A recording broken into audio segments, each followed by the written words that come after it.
oleh beliau Habib Muhammad bin Hadi Al-Segaf kisah daripada seorang ulama besar, orang-orang yang saleh, yaitu Abu Yazid Al-Bustami. Ketika beliau itu masih kecil membaca Al-Quran, Syekh Abu Yazid Al-Bustami pada saat itu ketika belajar dengan gurunya, kalau kita katakan TPA-nya lah, TPA-nya beliau ketika masih kecil, dan itu umurnya masih 3 tahun. Masih tiga tahun duduk dengan seorang muallimnya sampai pada ucapan ya ayyuhal muzammil qumil laila illa qalila nisfahu awin qus minhu qalila. Maka beliau akhirnya kembali kepada orang tuanya dan menyanyikan kepada orang tuanya, ya abadi man hadzal ladzi qala Allah ta'ala lahu qumil laila.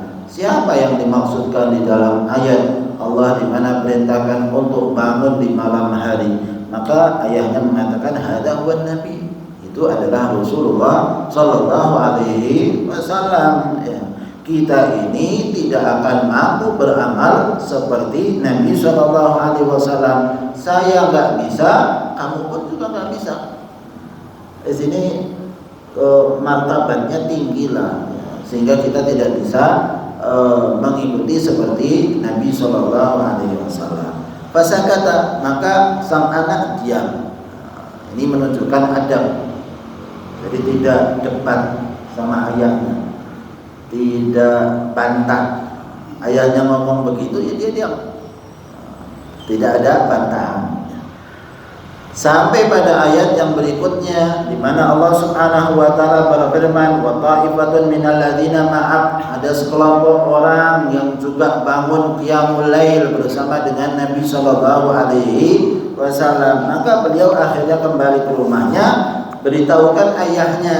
Maka ayahnya mengatakan, haula'il ladzina yaqumuna ma'an Nabi sallallahu alaihi wasallam ashabu, yaitu yang bangun bersama dengan Nabi itu ya waladi huwa haula ashabu, itu adalah sahabat-sahabatnya, sehingga ya mereka orang-orang yang luar biasa bersama dengan Nabi sallallahu alaihi wasallam. Maka sang anak mengatakan, ya abadi, wahai ayahku yang tercinta, idza lam nakun mithla Nabi sallallahu alaihi wasallam wa mithla ashabi mithla man nakun. Kalau kita ini tidak mau bisa seperti Nabi Shallallahu Alaihi Wasallam, tidak mau seperti sahabat Nabi Shallallahu Alaihi Wasallam, lalu kita ini mau seperti apa? Nyontohnya siapa? Maka karena anak umur 3 tahun, Anda bisa bayangkan ya, anak umur 3 tahun yang bicara semacam ini sama ayahnya. Maka sang anak akhirnya tergerak untuk bangun qiyamul lail. Dia pun bangun malam. Ketika dia bangun malam, atau dilihat anaknya ikut sholat di belakangnya. Maka sang ayah mengatakan, ya waladi, kamu ini tidur saja. Wa ma anta illa shaghiran, kamu ini kan masih kecil. Usia 3 tahun kok pakai bangun qiyamul lail. Maka sang anak mengatakan, imma antada'ani aku mulaina, kamu ini harusnya biarkan aku bersama dengan kamu untuk bangun qiyamul lail, wa illa syaqautuka ila rabbi. Kalau enggak, saya nanti akan ngadu kamu di hadapan Allah. Saya akan tuntut kamu di hadapan Allah Subhanahu wa taala. Qala walidu in kunta tashkuni ila rabbik faqum ma'i minal lail. Kalau kamu mau nuntut saya nanti di hari kiamat, mulai sekarang kamu bangun malam sama saya. Dari sejak kapan? Dari usia 3 tahun. Nah, inilah orang-orang yang saleh. Memang pilihan dari Allah Subhanahu wa taala, orang-orang yang dikasih hatinya bersih, disiapkan oleh Allah Subhanahu wa taala untuk rahmat kepada hamba-hambanya. Syekh Abu Yazid Al-Bustami, seorang yang hanya sekedar pegang buah. Perampok-perampok itu kan kisahnya, yang mana perampok-perampok ini ketika sudah hasil rampokan Maka satu orang di antara mereka diutus, kamu pergi saja beli makanan. Ternyata di pasar lagi ada keributan, dan ternyata ribut-ributnya mereka mau melelang daripada buah semangka yang dipegang oleh Syekh Abu Yazid Al-Bustami. Beliau ini. Maka yang merampok ini punya uang lebih banyak daripada yang lain. Akhirnya dia beli pakai uang hasil rampokan. Pakai uang hasil rampokan, ini haram ini. Tapi karena yang dibeli adalah semangka yang dipegang oleh Syekh Abu Yazid Al-Bustami, berubah keadaan. Pulang ke tempatnya, teman-teman rampokannya ini, kawanan perampok sudah nunggu lama. Di mana sih kamu? Datang cuma bawa satu semangka lagi. Sudah lama. Maka dia katakan, ini beda ini semangka. Loh kenapa? Ini Abu Yazid Al-Bustami sudah pegang semangka ini. Rebutan tadi. Saya punya uang yang banyak, jadi saya beli semua pakai uang. Mereka akhirnya tertegun dengar semacam itu. Kalau seorang yang Syekh Abu Yazid Al-Bustami ahli ibadah sudah semacam ini keadaannya di dunia, di akhirat gimana?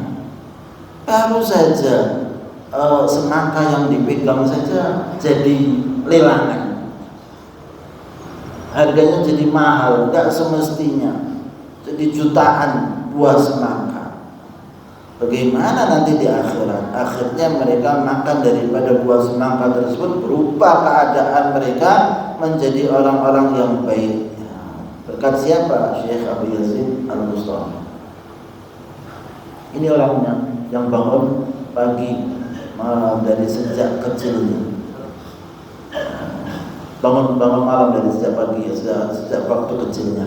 Nah, begitu pula dalam kisah yang lain. Daerah paceklik, nggak ada hujan, sudah mulai sholat istisqa 2 kali 3 kali, nggak turun-turun hujan.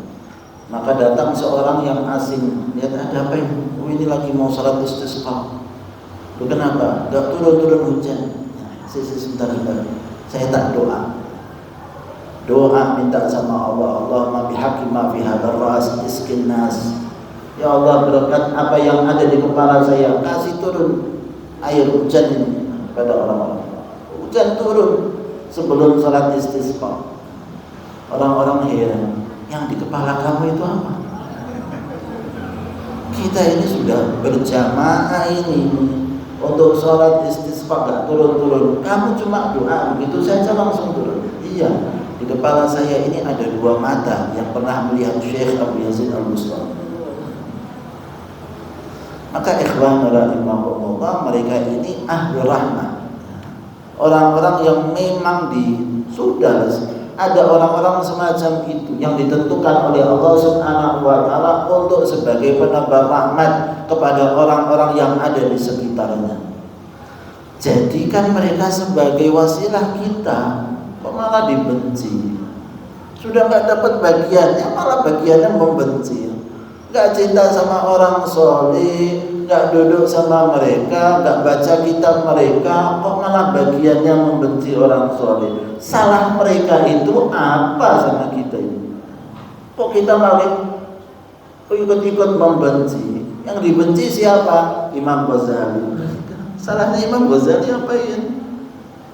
Dari dulu bukunya dipakai, kok datang tahun 2000-an orang yang membenci kitabnya Imam Ghazali. Anda ini gimana sih?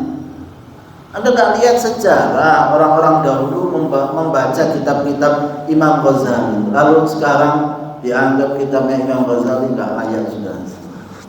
Wah, kritikan-kritikan kepada Imam Ghazali, bagaimana bisa semacam itu? Janganlah kita menjadi bagian orang-orang yang membenci orang-orang yang soleh. Jadikan kita cinta sama orang-orang yang soleh, berusaha mempelajari mereka, sirah mereka, dan mengikuti mereka. Amin Allahumma